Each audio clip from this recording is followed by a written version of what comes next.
বিশ্বের সবচেয়ে বেশি ভেড়া উৎপাদন হয় চায়নাতে। চায়না একাই 2019 সালে 133 মিলিয়ন ভেড়া উৎপাদন করে। চায়নার কাছাকাছি কম্পিটিটর হলো অস্ট্রেলিয়া, অনলি 77 মিলিয়ন ভেড়া উৎপাদন করে। 2022 সালে এসে চায়নার ভেড়া প্রোডাকশন 197 মিলিয়নে পৌঁছেছিল, যেটা কিনা বিশ্বের 15% ভেড়া উৎপাদনে কন্ট্রিবিউশন ছিল। চলুন দেখি কিভাবে তারা এই সাফল্য অর্জন করেছিল।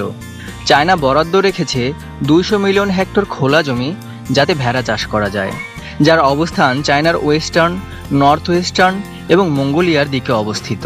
চায়নার সবচেয়ে বড় ভেড়ার খামারে 10,000টি ভেড়া রয়েছে, যেখানে মডার্ন টেকনোলজি ইউজ করা হয়। তারা ইলেকট্রনিক আইডেন্টিফিকেশন চেকিংয়ের মাধ্যমে ভেড়ার খাবার গ্রহণ এবং স্বাস্থ্য পরীক্ষা করে থাকে, যেটা তাদের মাংস উৎপাদনকে আরও বৃদ্ধি করে। এই টেকনোলজি শুধু চায়নাতে নয়, অস্ট্রেলিয়ার ভিক্টোরিয়ার খামারগুলোতেও অবস্থিত ভেড়ার খামারগুলোতে ব্যবহার করা হয়। 2019 সালে চায়নার মাটন এবং ভেড়া থেকে তৈরি প্রোডাক্টের চাহিদা 5.2 মিলিয়নে টাচ করেছিল, যেটা কিনা আশ্চর্যজনকভাবে তাদের নিজস্ব ডোমেস্টিক প্রোডাকশন থেকে 4.8 মিলিয়ন পূরণ করা হয়েছিল। বাকি যে গ্যাপ ছিল তার 97% পূরণ করা হয়েছিল অস্ট্রেলিয়া এবং নিউজিল্যান্ড থেকে ভেড়া আমদানি করে। চায়নার ভেড়া উৎপাদনে সবথেকে বেশি যেই জাতটি ব্যবহার করা হয়ে থাকে সেটি হলো হু জাতের ভেড়া। চায়নার ভেড়া প্রোডাকশনের 70%ই হু জাতের ভেড়া। এরপরে রয়েছে ডোপা এবং ম্যারিনো জাতের ভেড়া। এই ভেড়ার জাতগুলো প্রধানত অস্ট্রেলিয়াতে পাওয়া যায়, যেটা এখন চায়নাতেও পপুলার হয়ে গেছে, কারণ তাদের মাংস উৎপাদন ক্ষমতা বেশি এবং এর থেকে তৈরি উলের প্রোডাক্টের কোয়ালিটি অনেক ভালো হয়ে থাকে। প্রতিটা ভেড়ার খামারেই ভেড়ার বাচ্চা উৎপাদনের জন্য একজন সুস্থ মা ভেড়া সিলেক্ট করা হয়ে থাকে, যার ফার্টিলাইজেশন ক্ষমতা অনেক ভালো হয়ে থাকে। ভেড়াকে 7 মাস বয়স থেকেই ফার্টিলাইজেশনের জন্য ব্যবহার করা যায় এবং 12 মাস বয়স থেকে ভেড়ার লোম সংগ্রহ করা হয়। চায়নার সবচেয়ে বড় ভেড়ার খামারটিতে 1 লক্ষেরও বেশি ভেড়ার বাচ্চা রাখার ক্যাপাসিটি রয়েছে। প্রতিটা সিজনে একটি ভেড়ার খামারে 70 থেকে 80টি পুরুষ ভেড়া ব্যবহার করা হয়ে থাকে বাচ্চা উৎপাদনের জন্য। ভেড়ার বাচ্চা উৎপাদন রেট ভালো পাওয়ার জন্য পুরুষ ভেড়া এবং মহিলা ভেড়াদেরকে সবসময় সেপারেট করে রাখা হয়ে থাকে এবং তাদের ফিজিক্যাল গ্রোথ ভালো হওয়ার জন্য এক্সারসাইজের জন্য নেওয়া হয়।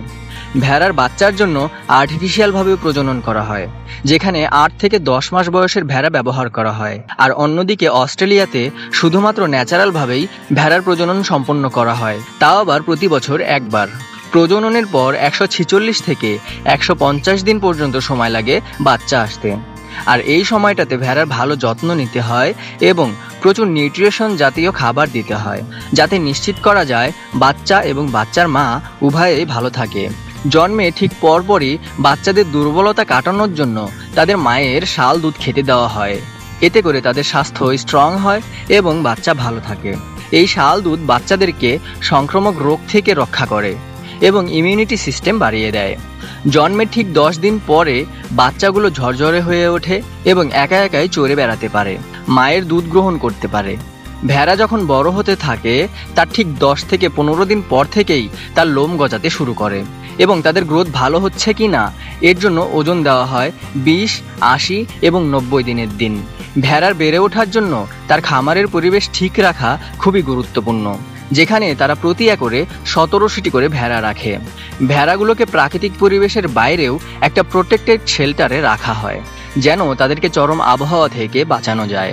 খামারিরা প্রতিদিনই খামার পরিষ্কার করে এবং মাসে একবার করে ডিপ ক্লিন করে, যাতে করে খামারে পর্যাপ্ত আলো বাতাস প্রবেশ করতে পারে এবং খামারের পরিচ্ছন্নতা বজায় থাকে। বড় বড় খামারগুলোতে অটোমেটিক ক্লিনারও ইউজ করা হয় খরচ বাঁচানোর জন্য। খামারিরা পুরো খামার জুড়ে খাবার ডিস্ট্রিবিউশন করে থাকে, যেন সবগুলো ভেড়াই ঠিক মতো খাবার পায়। সাম্প্রতিক বছরগুলোতে চায়নার নর্থ ওয়েস্ট অঞ্চলের খামারগুলোতে অটোমেটিক ফিডার ইউজ করা হয়ে থাকে। এতে করে খামারের উৎপাদন ক্ষমতা বেড়ে গেছে।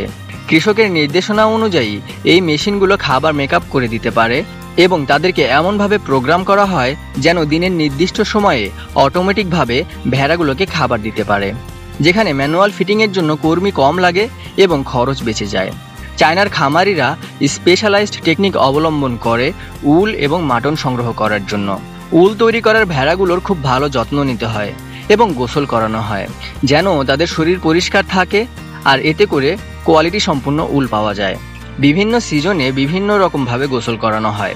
গরমকালে প্রতি মাসে 2 থেকে 3 বার গোসল করানো হয় এবং শীতকালে প্রতি মাসে 1 বার গোসল করানো হয়। বসন্তকাল হচ্ছে ভেড়ার লোম সংগ্রহ করার জন্য সবচেয়ে উপযুক্ত সময়, যখন আবহাওয়া উষ্ণ এবং শুষ্ক থাকে, যেন এই সময় প্রাণীগুলো চিল অবস্থায় থাকে এবং স্ট্রেস ফ্রি থাকে। 5 থেকে 7 বছর বয়সী ভেড়াগুলো থেকে সবচেয়ে ভালো মানের উল পাওয়া যায়। এরপর তাদেরকে মাংসের জন্য কুরবানি করা হয়। ভেড়া থেকে মাংস পাওয়ার জন্য তাদের নিবিড় যত্ন নিতে হয় এবং তাদের পর্যাপ্ত পরিমাণে খেতে দিতে হয়।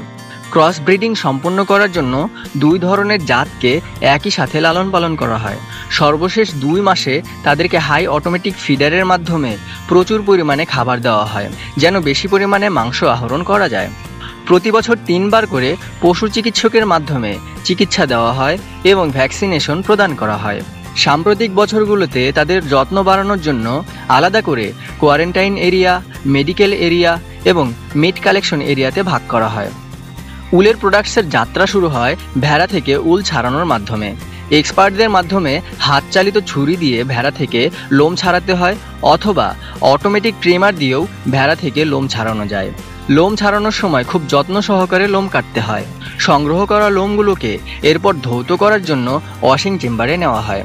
এই সময় লোম থেকে ধুলা, বালু, গ্রিজ এবং অন্যান্য আবর্জনা দূর করা হয়। এই প্রসেসকে স্কাউরিং প্রসেস বলা হয়। দ্বিতীয় প্রসেসটি হলো কার্ডিং প্রসেস। কার্ডিং প্রসেসে ফাইবারকে কোয়ালিটি অনুযায়ী আলাদা করা হয়, যেখানে ছোট ফাইবারগুলোকে ফেলে দেওয়া হয় এবং ফাইবারগুলোকে সুবিন্যস্ত করা হয়। উল প্রসেসিংয়ের পরবর্তী প্রসেসটি হলো স্পিনিং প্রসেস, যেখানে ফাইবার থেকে সুতা তৈরি করা হয়। এই প্রসেসে ফাইবারগুলোকে আরও বেশি পরিমাণে টানা হয় এবং অ্যালাইন করে টুইস্ট প্রদান করা হয়, যাতে করে শক্তিশালী সুতা উৎপন্ন হয়। এ সময়তে সাদা সুতা থেকে আরও বিভিন্ন কালারের সুতা তৈরি করা হয়। ডাইং প্রসেসের মাধ্যমে সুতাকে কালার করে কাস্টমার অ্যাট্রাকশন বাড়ানো হয়। সুতা তৈরি শেষে এই সুতাগুলোকে ববিনে অথবা স্পুলের মাধ্যমে ট্রান্সপোর্ট করা হয়, যাতে করে সুতাগুলো সমানভাবে বিন্যস্ত থাকে এবং জটমুক্ত থাকে। মাংস প্রস্তুতকারী ভেড়াগুলো মোটামুটি 1 বছর বয়স হলেই ভেড়াগুলোকে মাংসের জন্য প্রস্তুত করা হয়। আর বয়স বোঝার জন্য তাদের দাঁত চেক করে দেখতে হয়, যেখানে প্রথম দুধ দাঁতগুলো পড়ে গেলে বোঝা যায় 1 বছর সম্পূর্ণ হয়েছে। প্রথমে ভেড়াগুলোকে মাংস সংগ্রহ করার চেম্বারে নিয়ে যাওয়া হয়। তারপর তাদেরকে কিছুক্ষণ রেস্ট নিতে দেওয়া হয় এবং কিছু খেতে দেওয়া হয়, যেন তারা স্ট্রেস ফ্রি থাকতে পারে। এই সময় প্রাণীগুলোকে অজ্ঞান করার জন্য ব্যবহার করা হয় ভোল্ট মেশিন অথবা ইলেকট্রিক শক। এরপর ভেড়াগুলোর গলা থেকে রক্তপাত করা হয়। এরপর তাদের পরিষ্কার করা হয় এবং ভিতরের অপ্রয়োজনীয় অঙ্গগুলো বাদ দেওয়া হয়। এরপর ভেড়াগুলোকে বিশাল একটা কোল্ড স্টোরেজে সংরক্ষণ করা হয়। ভোক্তাদের সুবিধা অনুযায়ী এই পর্যায়ে বিভিন্ন সাইজে কাটা হয়। তারপর মাংসগুলোকে কোয়ালিটি ইন্সপেকশনের মধ্য দিয়ে যেতে হয় এবং শেষে প্যাকেটজাত করা হয়। ভেড়া থেকে দুধ উৎপন্ন হয়, যদিও এটা সাউথ এশিয়াতে অতটা পপুলার নয়। চায়নার খামারগুলোতে হু শিপের জাত থেকে প্রচুর পরিমাণে দুধ সংগ্রহ করা হয়।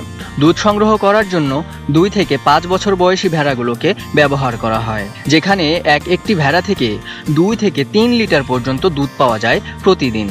চায়নাতে দুধ সংগ্রহ করার জন্য অটোমেটিক মেশিনও ব্যবহার করা হয়ে থাকে, যে মেশিনগুলো একবারে 100টি পর্যন্ত ভেড়া থেকে দুধ সংগ্রহ করতে পারে, যেখানে প্রতিটি সেশনে মাত্র 5 মিনিট করে সময় লাগে।